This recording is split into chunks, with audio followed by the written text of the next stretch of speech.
Assalamualaikum warahmatullahi wabarakatuh. Perkenalkan, nama saya Mariam Jamilah dengan NIM 104-8. Di video kali ini saya akan menyampaikan jawaban UTS mata kuliah Sejarah Indonesia Kuno. Soal yang pertama yaitu, kenapa hubungan perdagangan antara India dan Cina berpengaruh terhadap Nusantara? Di sini analisis saya yaitu dalam abad ke-7, orang-orang India telah bertolak dari pelabuhan di India Selatan dan berlayar di negeri Perak dan ke negeri emas serta ke Jabadiu. Yang dimaksud adalah Suwarnatmipa atau Sumatera dan Jawatmipa atau Pulau Jawa. Jadi pada permulaan tarik Masehi telah terjadi kontak dan hubungan dengan India baik dalam perdagangan dengan orang-orang India yang beragama Hindu maupun Buddha. Sementara itu, hubungan dagang antara India dan Cina berkembang pesat. Dari Cina, India memperoleh sutra dan barang persalinan, sedangkan India banyak mengekspor barang dari gading, tenunan halus, dan barang ukiran. Hubungan ini pada mulanya berlangsung melalui jalan darat atau jalur darat. Tapi karena keadaan di daerah pedalaman makin lama makin tidak aman, hubungan dagang melalui laut pun menjadi lebih penting. Hubungan dagang melalui laut mula-mula melewati Selat Malaka, yaitu jalan terdekat antara India dan Cina. Secara otomatis, pedagang-pedagang pun juga melewati Kepulauan Indonesia. Dengan demikian, lambat laun mulailah Indonesia terlibat dalam perdagangan antara kedua negara besar tersebut.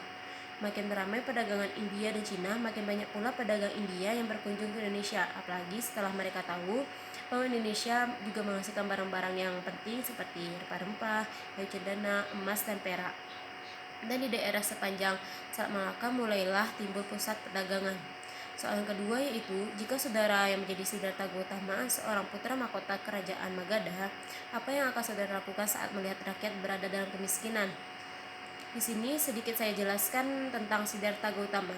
Siddhartha Gautama ini adalah seorang putra mahkota yang lahir dari suku Satyapada pada masa Magadha, yaitu pada tahun 546 Masehi sampai 324 sebelum Masehi, di kota selatan pegunungan Himalaya yang bernama Lumbini.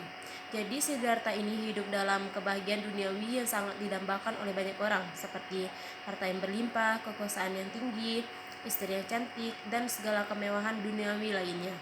Namun pada suatu ketika dia keluar dari kerajaannya, keluar dari kenyamanannya, dan dia pun melihat bahwa banyak masyarakat yang tidak seenak hidupnya.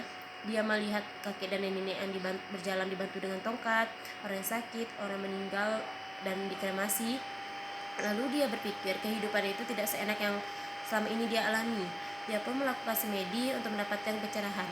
Menurut analisa saya, yang dilakukan Siddhartha ini tidaklah benar atau tidak berguna. Seharusnya dia mampu dan dia harus mengayomi orang-orang miskin atau masyarakatnya, seperti memberikan bantuan sosial tunai dan memberikan bantuan kepada para petani. Selanjutnya soal ketiga yaitu analisis kenapa kerajaan pertama di Nusantara bercorak Hindu, padahal menurut ahli agama Buddha lah yang pertama masuk ke Nusantara. Jadi analisisnya yaitu kerajaan pertama yang ada di Indonesia yaitu Kerajaan Kutai, yang mana kerajaan ini merupakan kerajaan yang beragama Hindu. Dengan adanya kerajaan ini, pemimpinnya juga beragama Hindu, maka masyarakatnya pun juga beragama Hindu. Hal ini membuat Hindu memiliki peran penting dalam bidang politik dan juga ekonomi.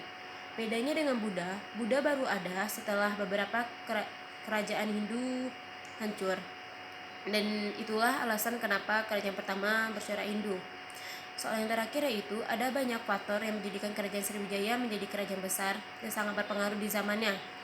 Ada 4 faktor yang menjadikan kerajaan Sriwijaya menjadi kerajaan besar. Faktor pertama yaitu daerah kekuasaan yang strategis, dan Sriwijaya menguasai hampir seluruh wilayah di Asia Tenggara. Faktor kedua yaitu kerajaan Sriwijaya memiliki armada laut yang kuat. Faktor ketiga yaitu pusat transit perdagangan internasional. Dan faktor yang keempat yaitu banyak dilakukan pendiri biara dan juga perguruan tinggi yang mengajari ilmu pengetahuan dan kebudayaan. Sekian jawaban dari saya. Sekian, terima kasih. Assalamualaikum warahmatullahi wabarakatuh.